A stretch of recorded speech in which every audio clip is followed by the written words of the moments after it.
ઇન્દ્રિયાણામ હિ ચરતામ યન્મનોનું વિધીયતે તદસ્ય હરતિ પ્રજ્ઞામ વાયુર્નાવમી વાંભસી.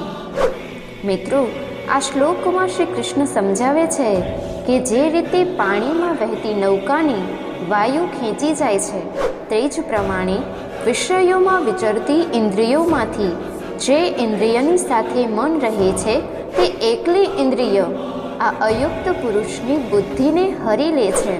મિત્રો, જ્યારે તમે ક્રોધમાં હોવ છો ત્યારે બીજા કંઈ વિશે વિચારી નથી શકતા, મતલબ કે તમે ઇન્દ્રિયના નિયંત્રણમાં છો.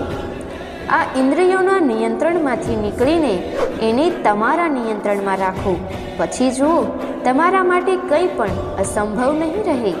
જય શ્રી કૃષ્ણ.